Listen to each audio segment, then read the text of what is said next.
The House chamber was thick with tension as Congresswoman Jasmine Crockett rose from her seat, a thick folder gripped in her hand like a weapon. Her voice, sharp and deliberate, pierced the murmur of anticipation. "Madam Speaker, I request unanimous consent to address the House with urgent new evidence." Speaker Hakeem Jeffries, wary yet intrigued, nodded slowly. The Congresswoman from Texas is recognized for 5 minutes. All eyes turned to Jasmine as she strode confidently to the lectern, her cobalt blue blazer catching the overhead lights. She opened the folder with a measured flick. "What I am about to reveal," she began, "is a matter not just of national security, but of the integrity of this body." A hush fell across the room. On the Republican side, Senator Marco Rubio, seated in the guest balcony above for a committee hearing crossover, shifted visibly. Jasmine glanced up at him, her eyes steady, piercing.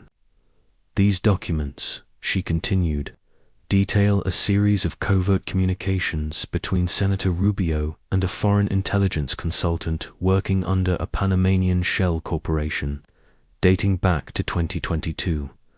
Audible gasps and a clamor of whispers erupted across both aisles.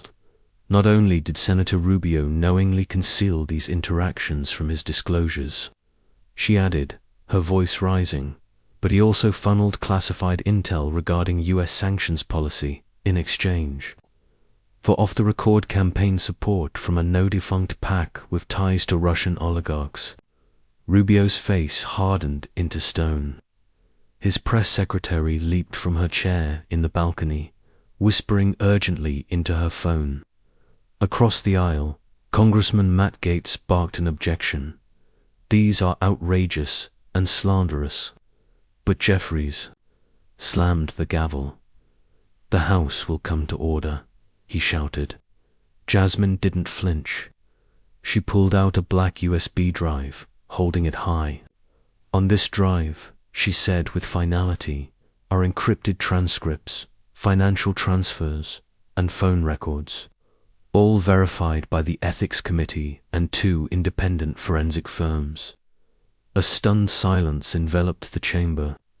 "And I move," Jasmine concluded, "that the Senate and House Ethics Committees begin immediate expulsion proceedings against Senator Marco Rubio for violations of national security protocol and conspiracy to commit fraud."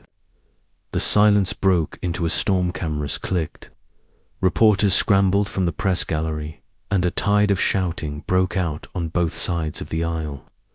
As the speaker called for order again, Marco Rubio stood abruptly, locked eyes with Jasmine, and for the briefest second, the entire chamber could see it fear. The next morning, the Capitol was swarming with chaos.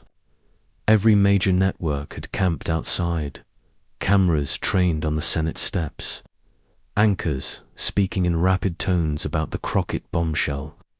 Inside, the Senate Judiciary Committee convened an emergency closed-door hearing. Marco Rubio sat at the end of the long mahogany table, flanked by his legal counsel and visibly fraying. Across from him, Jasmine Crockett had been granted temporary special counsel status by unanimous House voter rarity, but given the stakes and inevitability. "Let's not waste time," she said coldly, tossing a printed copy of a bank ledger. Across the table, "Tell us, Senator, why did your campaign receive $4.2 million in 5 months from Cayman Island accounts connected to EastNet Consulting, a company blacklisted by the Treasury Department for laundering foreign funds?" Rubio leaned back, forcing a smirk. "This is political theater, Jasmine," he replied, with a brittle tone that betrayed his unease. "You're trying to turn due process into a circus." Crockett didn't blink. "You're confusing drama with consequence," she shot back. "You've danced around accountability for a decade, but now the music's stopped." Senator Dick Durbin, chairing the session, interjected. We need direct answers, Senator Rubio. These aren't accusations anymore. The documents speak. A few seats down, Senator Amy Klobuchar slammed her pen on the table. The encrypted transcripts show you shared classified economic forecasts before they were published to U.S. markets, she said, voice rising. You handed insider information to a foreign proxy.